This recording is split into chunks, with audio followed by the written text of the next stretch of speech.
Hi అండి. Welcome back to Anaganti Veera vlogs. ఇవాళ దేవి నవరాత్రుల్లో చేసుకోవాల్సిన మొదటి రోజు ప్రసాదాన్ని చూపించబోతున్నాను. అదే కట్ పొంగలి లేదా వెన్ పొంగలి అని కూడా అంటారు. తిరుపతిలో రోజు ఉదయాన్నే బ్రేక్‌ఫాస్ట్ లాగా ఈ కట్ పొంగలిని పెడుతూ ఉంటారు. సో, దేవి నవరాత్రుల్లో మొదటి రోజు వండుకోవాల్సిన రెసిపీ అండి ఇది కట్ పొంగలి లేదా వెన్ పొంగలి అని కూడా అంటారు. సో, ఇంకెందుకు లేట్ ప్రాసెస్‌లోకెళ్ళిపోదాం వచ్చేయండి.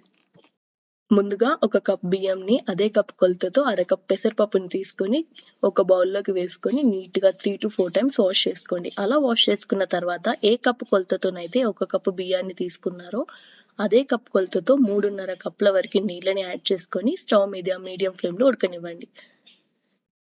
ఇలా అన్నం మెత్తగా ఉడుకుతున్న టైంలో 2-3 టేబుల్ స్పూన్ల వరకు నెయ్యిని యాడ్ చేసుకోండి. అలాగే సరిపడా ఉప్పుని కూడా యాడ్ చేసుకొని మంటని మీడియం ఫ్లేమ్‌లో పెట్టుకొని అంతా చక్కగా ఉడకనివ్వండి.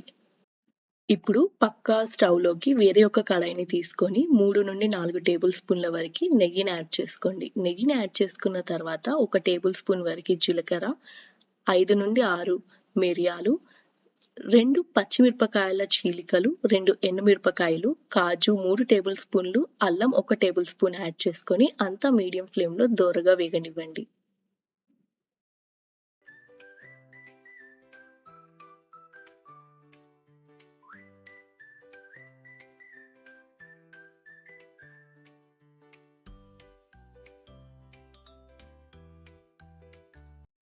ఇలా అన్నీ దోరగా వేగిన తర్వాత మనం ఉడికించిన అన్నంలోకి ఈ పోపుని వేసుకొని అంతా మిక్స్ చేశామంటే మొదటి రోజు అమ్మవారికి నైవేద్యంగా పెట్టడానికి మన కట్ పొంగలి రెడీ అయిపోతుంది.